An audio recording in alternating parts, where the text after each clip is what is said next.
Very good. Will the clerk please call the roll?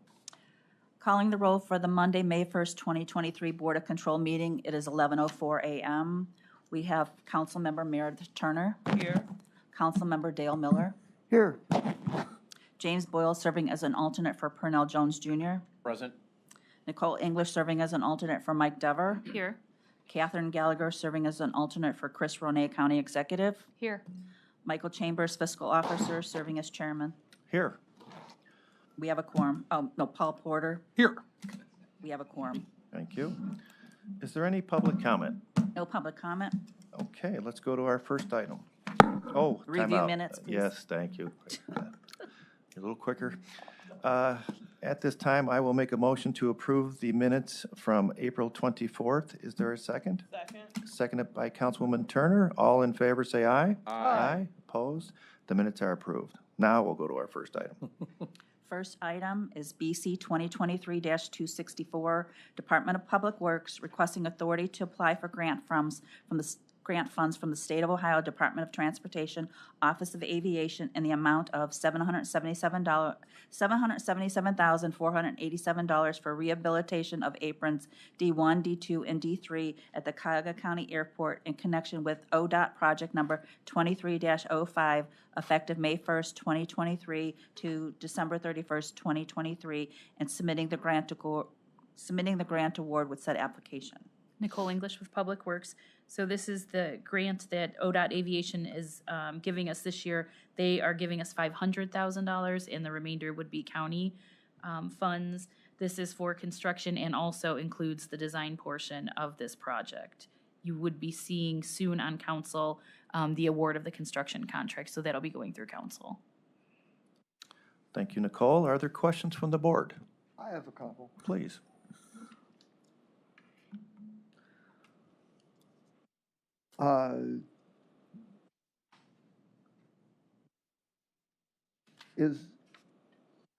So we did not apply for any federal assistance on this, is that correct? Not for this project. So this project was low enough that we were able to just use the ODOT money to pay for it. And is this item included in the 2023 capital plan? Correct. And is the general fund money coming out of the county's capital subsidy that's in the general fund, or is it coming from a different source?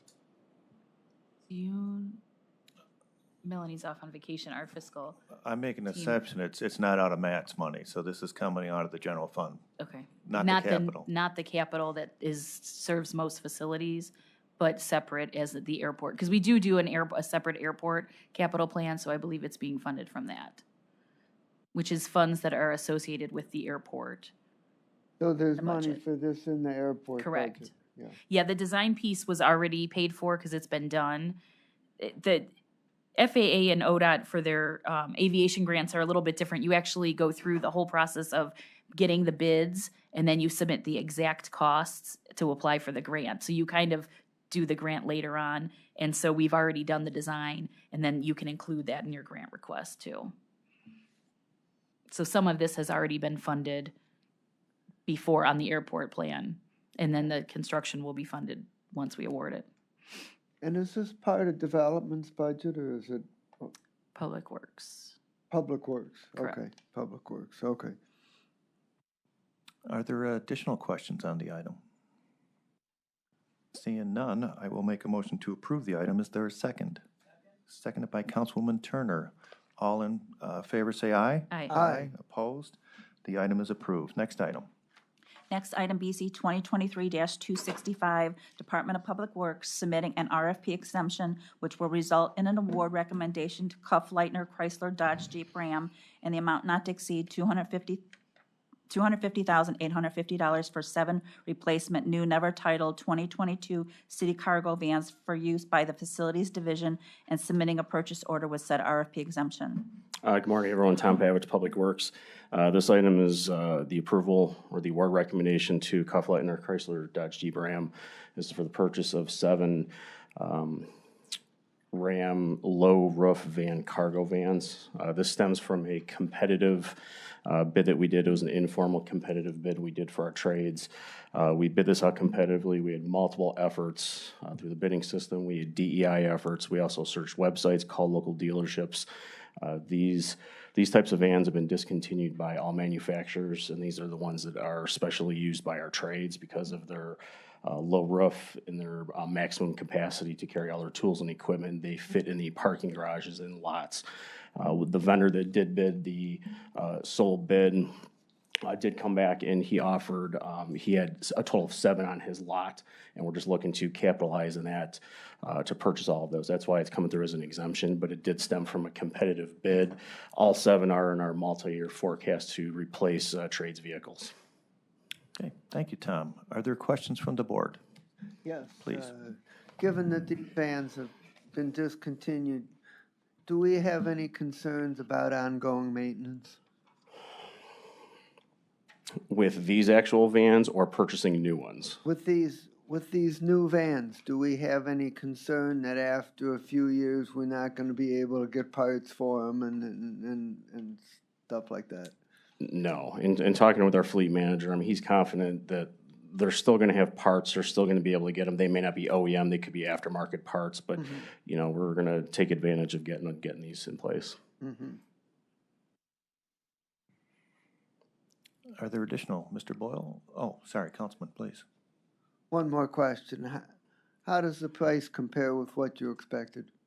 As expected. Yeah, I think we were looking at about 36,000 each for these. This dealership did not mark them up, so they're about 35.8. So it's as expected in today's market.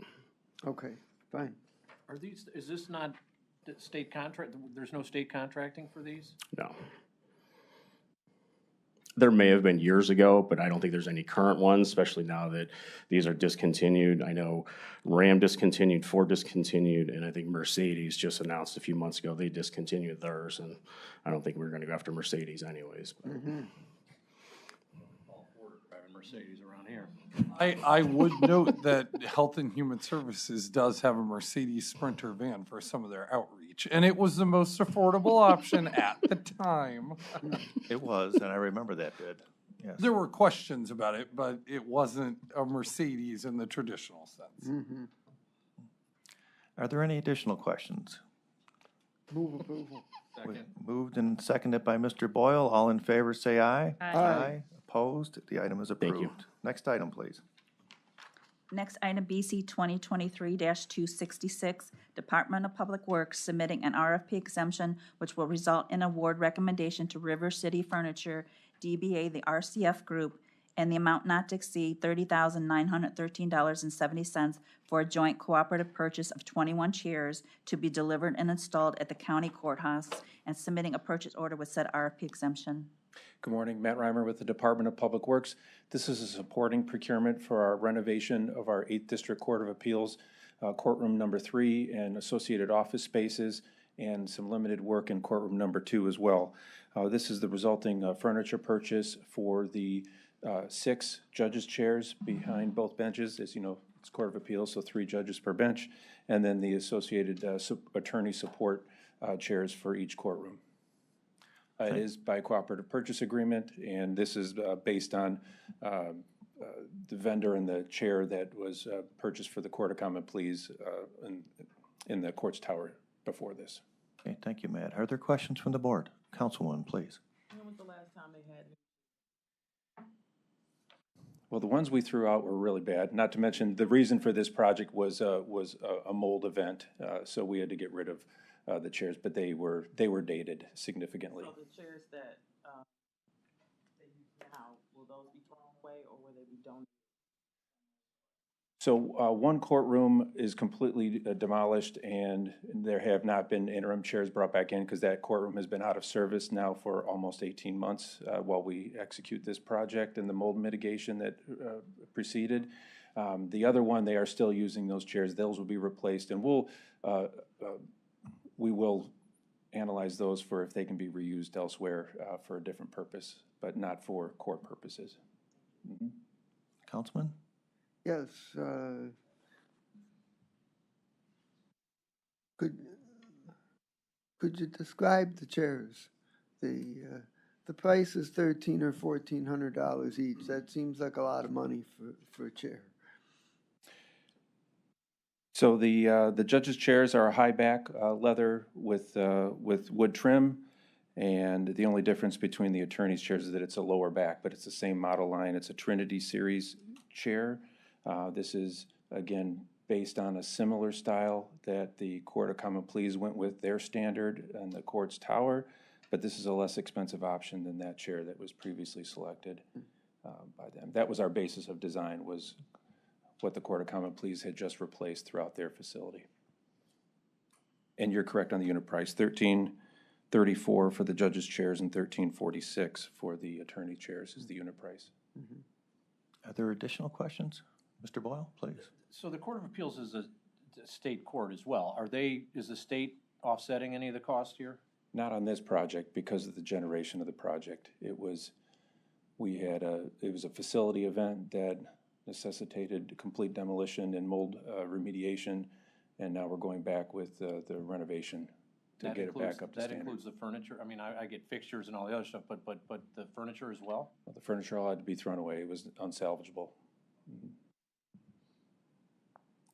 Okay, seeing no further questions, I will make a motion to approve the item. Is there a second? Seconded by Councilwoman Turner. All in favor say aye. Aye. Opposed? The item is approved. Thank you. Next item. Next item, BC 2023-267, is being referred to County Council at their request. Okay, let's go on to the next one.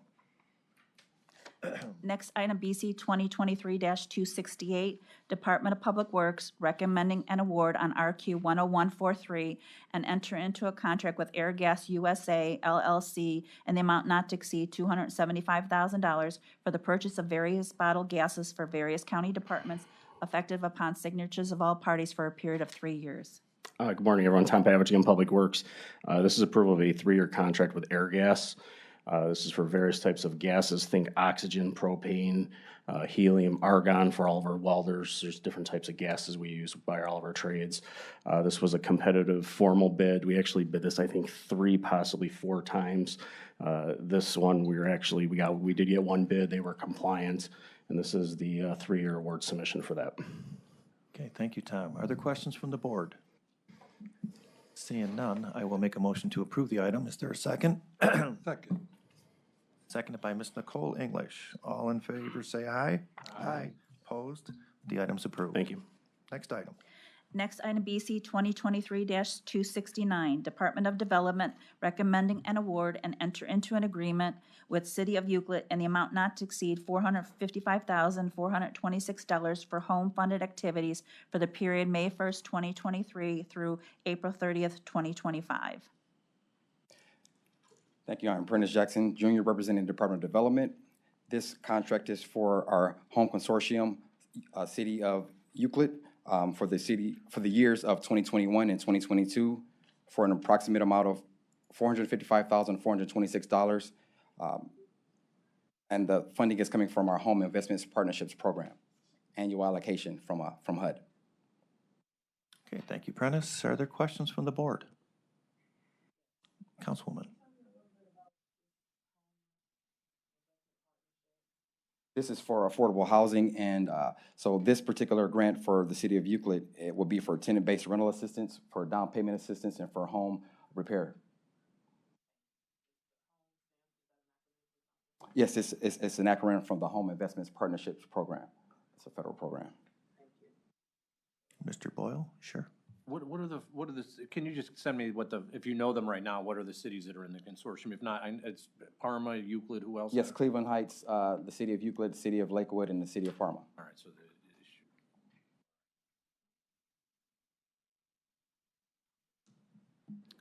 Prentice, so just entitlement cities? Yes. Are there any final questions on this item? Seeing none, I will make a motion to approve the item. Is there a second? Second. Seconded by Ms. Nicole English. All in favor say aye. Aye. Opposed? The item is approved. Next item. Next item, BC 2023-270, Department of Development recommend an award and enter into an agreement with City of Parma in the amount not to exceed $90,000 for home-funded activities for the period May 1st, 2023 through April 30th, 2025. Yes, Prentice Jackson Jr. here again, Department of Development. This is in conjunction with the last award for the city of Parma. This will be for $90,000 based on their HUD allocation of 2019. Okay, thank you again. Are there questions from the board? Seeing none, I will make a motion to approve. Is there a second? Seconded by Councilwoman Turner. All in favor, say aye. Aye. Opposed? The item is approved. Next item. Thank you. Next item, BC 2023-271, Department of Information Technology submitting an RFP exemption, which will result in award recommendation to Integrated Precision Systems Incorporated in the amount not to exceed $119,272.50 for a state contract purchase for bidirectional data interface enabling data exchange between the Infor time and attendance system and the Galaxy Access Control System, effective upon signatures of all parties for a period of 1 year, and submitting a contract with said RFP exemption. Good morning, Dennis Sullivan with the Department of IT. As you may recall, IPS is a vendor of IT standards. When we integrated all the video and swipe information, all the building accesses. This, you're familiar with us buying hardware and doing an install for swipe access, whatever, at locations. And then you're also familiar with the contract that is the maintenance when it rolls off of OEM protection. This is a new contract. This is separate. This is for an interface between the Galaxy systems, which is IPS's piece of it, and the Infor time and attendance. And for that data, in plain English, to talk to each other and to interface. Okay, And Dennis. it's state contract still. Okay, thank you. Are there questions from the board? Move approval. Move and approval. I'll second it. All in favor, say aye. Aye. Opposed? The item's approved. Thank you. Next item. Next item, BC 2023-272, Office of Innovation and Performance, on behalf of the county executive, submitting an RFP exemption, which will result in an award recommendation to Stella Maris Incorporated in the amount not to exceed $150,000 in support of building renovations at 2270 Professor Avenue, Cleveland, for increase in bed capacity in connection with residential treatment services, effective upon signatures of all parties for a period of 1 year, and submitting a contract with said RFP exemption. Catherine Tkachuk, Office of Innovation and Performance. So this project will support building renovations at Stella Maris' treatment building to allow for increased capacity from 12 beds to 35 beds. It will be a first all-gender offering of this type in the region and will allow Stella Maris to provide treatment to additional 240 people a year. So this is $150,000 out of the executive-directed ARPA funds for the total project cost of about $4.3 million. Thank you, Catherine. Are there questions from the board? Yes. Please.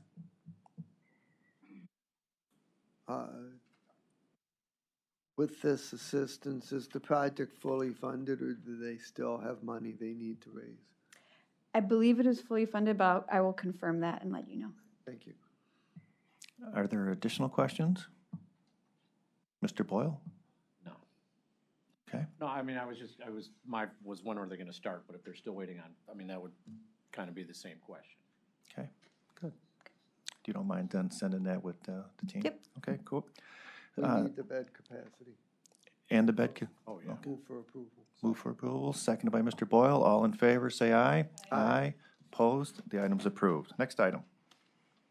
Next item, BC 2023-273, Court of Common Pleas, Juvenile Court Division, submitting an RFP exemption, which will result in an award recommendation to Grace Heaven Incorporated in the amount not to exceed $25,000 for safe space housing services for court-referred youth for the period July 1st, 2022 through June 30th, 2023, and submitting a contract with said RFP exemption.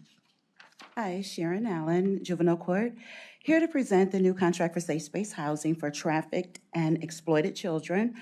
And the court desires to contract with this vendor for a term of July 1st, 2022 until June 30th, 2023 for a contract amount not to exceed $25,000. This is a reclaim contract, which is late. We would still like to proceed with this process. And because it was already written into the grant. Okay, thank you. Are there questions from the board? Councilman? every reclaim contract is late. It's just part of the system. It's not a big deal. Okay, thank you. Thank you. Any additional questions? Seeing none, I will make a motion to approve. Is there a second? Second. Seconded by Councilwoman Turner. All in favor to approve, say aye. Aye. Opposed? The item's approved. Next item. Thank you. Next item, BC 2023-274, Clerk of Courts recommending an award and enter into a purchase order with the United States Postal Service in the amount not to exceed $450,000 for the purchase of refill postage for the period May 1st, 2023 through September 30th, 2023, in accordance with Civil Rule Number 4 of the Ohio Rules of Civil Procedure. Good morning, Tashawn Cole for the Clerk of Courts. This item is for our regular postage meter refill, which allows us to continue to perform statutorily required duties related to the service of summons and all other mailing requirements. Thank you. Thank you. Are there questions from the board? My annual rant, not towards you, but I mean, at some point, the state will say that all the stuff that we mail out, maybe there could be an electronic component that would be helpful. Administration, maybe these are Mike? push people towards. Not to you, just a comment. Gotcha. It's a statement. Yeah, it's the annual We rate. might get into the 21st century. Well, let's get into 20th first, you know, and then we can worry about 21st century. Okay. Any additional comments? Seeing none, I will make a motion to approve the item. Is there a second? Second. Second by Mr. Paul Porter. All in favor, say aye. Aye. Opposed? The item's approved. Thank you. Thank you. Next item, BC 2023-275, Sheriff's Department submitting an RFP exemption which will result in an award recommendation to Vance Outdoors Incorporated, DBA Vance's Law Enforcement, and the amount not to exceed $9,457.50 for state contract purchase of 60 cases of training ammunition for law enforcement officers and submitting a purchase order with said RFP exemption. Good morning, Chris Costin, Sheriff's Department. As the clerk just read, this is a state contract purchase of 60 cases of training ammunition for our law enforcement department. Thank you, Chris. Are there questions from the board? How much is that? I mean, like, how long will that last? I could not answer that, but I do have Lieutenant just seems O'Connor like- to help you out here.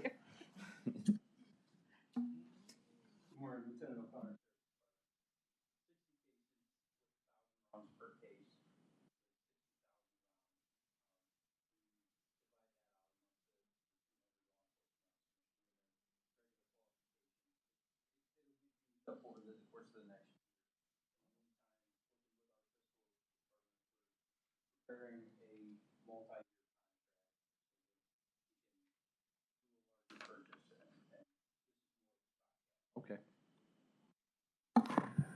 Chris, how do you spell your last name? C-O-S-T-I-N, okay. Okay. Are there any further questions? Seeing none, I will make a motion to approve. Is there a second?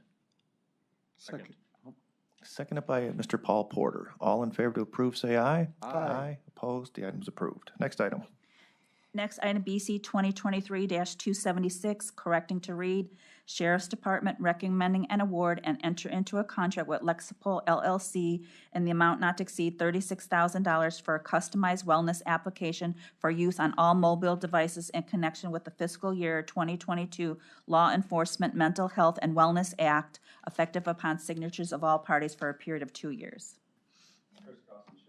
Again, as you recall, back in November, we applied for a Mental Wellness Act grant with the federal departments. This is a application that the law enforcement will be able to use on their phones. It's anonymous, but this will help them cope with stress or anything involved with a situation that law enforcement involved with. Okay, Chris, thank you. Are there questions from the board? How was this item corrected? We added the word law in the description. The funding source is FY22 law, but right above it, it just has enforcement. It left out And the then we word. didn't have health and in between enforcement, mental health. Just the name of the grant or the Okay. program. Are there additional questions? Seeing none, I will make a motion to approve the item as amended. Is there a second? Second. Second by Councilman Miller. All in favor, say aye. Aye. Aye, opposed. The item's approved. Next item. Next item, BC 2023-277, Sheriff's Department, recommending an award and enter into a contract with Dr. Alice Vitello, Ph.D., DBA Dr. Alice Atalanta, Ph.D., LLC, and the amount not to exceed $49,000 for law enforcement resilience training, effective upon signatures of all parties through August 31st, 2024. Chris Carlson, Sheriff's Department. Again, this is going to be put into our Law Enforcement Mental Health and Wellness Act. I do have Dr. Alice here to give you a brief insight of what she will be able to offer our law enforcement. Hi, Alice Atalanta. I studied the science and psychology of elite performance in highly stressful and life-threatening situations. So I've built a curriculum to teach police officers the key mental aspects of performing the no-fail mission.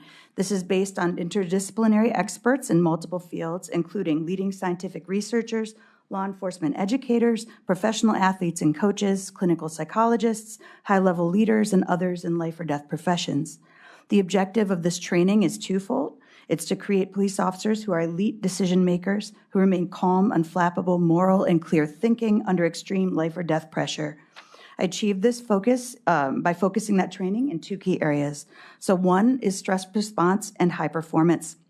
This teaches officers to understand their body and brain's responses to stress in life-threatening scenarios, tailoring training to meet those demands in order to achieve elite performance.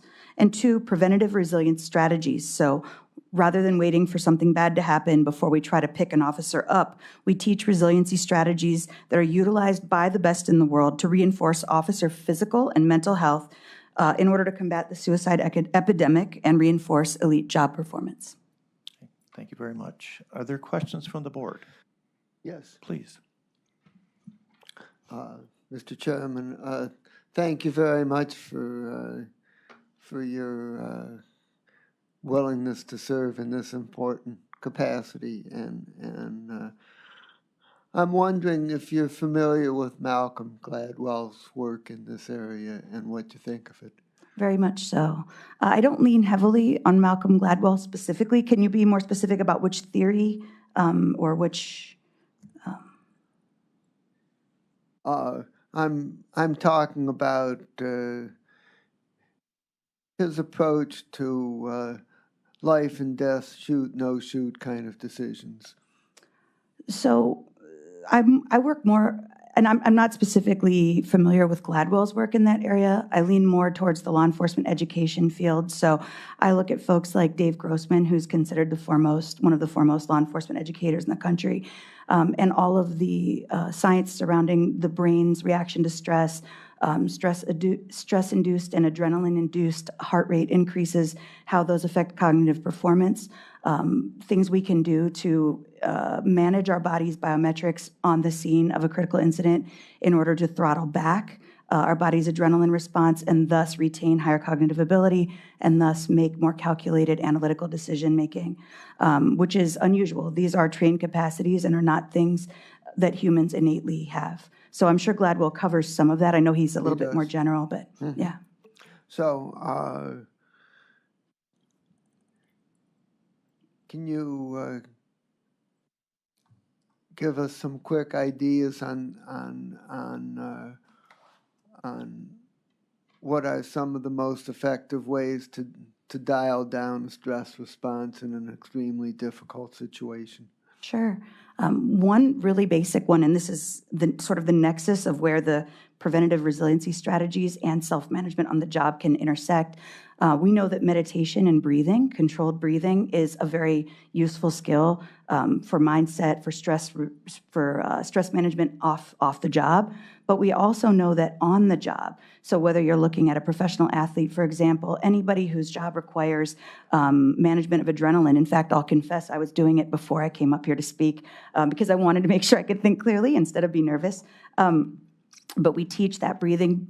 We also, though, very specifically go into the science of that because police officers are folks that don't just want to hear what's cute. They want to know what science will tell them works. And we know this works because our nation's elite hostage rescue folks all the way up the flagpole use it. So there are strategies like those that we're tapping into, all scientifically based, so that we know that when an officer's life is on the line, we're entrusting their well-being to the highest standards. Okay. Well, wish you the very best of success. It's very important work. There's just too many incidents that some of which could be prevented with the highest level of training. Thank you. Thank you. Councilwoman, please. Hi, nice to meet you. So this is a new contract, right? Yeah. For us, can you tell us of other places and Sure. So the metrics would all be officer anecdotal feedback, but I've received 5 out of 5 stars on every training I've performed. The whole program was piloted in the state of New Jersey in multiple agencies and departments to great success. So everybody was very happy with it. We found there were differing levels of familiarity with what we were teaching, but the officers were very happy in general with that. If the council would like to have me in, I'd love to speak. We can talk about it anytime. Thank you so much. I think it needs to go to council staff as well. Stressful situation. Sure. You can look me up, sofxle.com. SOFXLE. Okay, very good. Seeing no final questions, I will make a motion to approve the item. Do I have a second? second? Seconded by Councilwoman Turner. All in favor, say aye. Aye. Opposed? The item's approved. Next item. Next, item BC 2023-278, Medical Examiner's Office submitting an RFP exemption, which will result in award recommendation to B&H Photo and Electronics Corporation, DBA B&H, in the amount not to exceed $38,037.06 for joint cooperative purchase of various audio-visual equipment and accessories, forensic photography, and submitting a purchase order with said RFP exemption. Hugh Shannon, Medical Examiner's Office. We are updating a lot of the photography equipment that's required in our forensic photography unit and our investigations unit. Okay, thank you, Hugh. Are there questions from the board? Seeing none, I will make a motion to approve the item. Is there a second? Second. Seconded by Councilman Miller. All in favor, say aye. Aye. Aye. Opposed? The item is approved. Next item. Next item, BC 2023-279, Department of Public Safety and Justice Services submitting an RFP exemption, which will result in award recommendation to Fallsway Equipment Company Incorporated in the amount not to exceed $8,222.50 for application of NFPA 1901 emergency vehicle striping and chevron for the Lake County Hazmat response vehicle and submitting a purchase order with said RFP exemption. Good morning, Mary Beth Vaughn from Public Safety. And last year, we awarded a bid to Fallsley to build out this vehicle. And at the time that they were putting on the lights, they realized that the vehicle lacked any striping that is required to be identified as an emergency vehicle. Digging into it deeper, we realized that that requirement had actually been omitted from the original specifications. So we did reach out to Ohio EMA, as this is grant funded. They did agree to the additional award, and that's for the basis of this RFP exemption and award. I would note that the next lowest bidder on this project bid $124,000, so we do feel that it's cost effective. $124,000 more, I'm sorry. Thank you, Mary Beth. Are there questions from the board? Seeing none, I will make a motion to approve. Is there a second? Second. Seconded by Councilman Miller. All in favor, say aye. Aye. Aye. Opposed? The item's approved. Next item. Next item, BC 2023-280, Department of Public Safety and Justice Services submitting an RFP exemption, which will result in an award recommendation to Mental Health Services for Homeless Persons Incorporated, DBA Frontline Services, in the amount not to exceed $100,000 for evidence-based, trauma-informed intake, assessment, and treatment of child victims and witnesses of violence in connection with the Defending Childhood Initiative, effective upon signatures of all parties through October 31st, 2024, and submitting a contract with said RFP exemption. Good morning, Mary Beth Vaughn again, and with me is Jill Smilek. Jill is our Deputy Director and the previous Director of our Witness Victim Services Division. And Frontline is Witness Victims' partner in delivering Defending Childhood services. With this contract, Frontline would conduct intake and assessment services for children who've been victimized by violent crimes, and they also provide therapy. Without these monies, we would have to raise the threshold on the screening instrument that is used for putting children in this program. Thank you, Mary Beth. Are there questions from the board? Seeing no questions, I will make a motion to approve the item. Is there a second? Second. Seconded by Councilman Miller. All in favor, say aye. Aye. Aye. Opposed? The item's approved. Thank you. Thank you. Next item.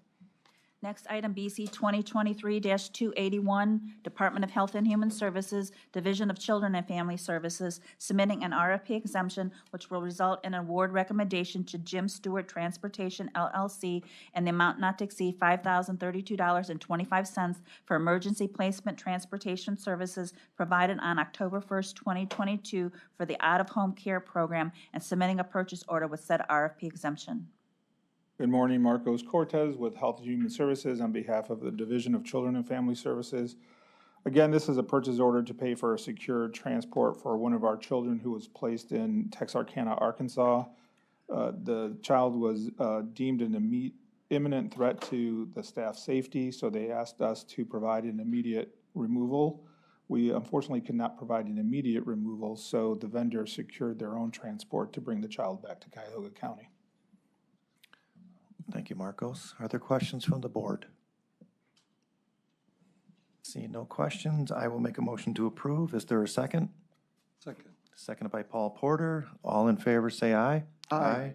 Opposed? The item is approved. Next item. Thank you. Next item, BC 2023-282, Department of Health and Human Services, Community Initiatives Division, Family and Children First Council, submitting an RFP exemption which will result in an award recommendation to Soulbird Consulting in the amount not to exceed $24,750 for development of a team of facilitators to complete biographical timeline for trauma-informed assessments and training for multi-service system facilitators for the period March 1st, 2023 through December 31st, 2023, and submitting a contract with said RFP exemption. Good morning, Kathleen Thomas-Sachs from Family and Children First Council. This is a contract we would like to enter in with Soulbird. The training will help assist the people who are running team meetings with families. So initially, all of our service coordinators are trained in a rep training model. So this Soulbird training will help them do a better facilitation of the meetings, gather more information, how to build resiliency within the trainers themselves and the people conducting a meeting, and also with the families that they are engaging with. Okay, thank you. Are there questions from the board? Seeing none, I will make a motion to approve. Is there a second? Second by Mr. Boyle. All in favor, say aye. Aye. Aye. Opposed? Item is approved. Next item. Moving on to consent agenda items, BC 2023-280. BC 2023-283 through BC 2023-284. Okay, board members, only a couple items. If there's any questions, let me know.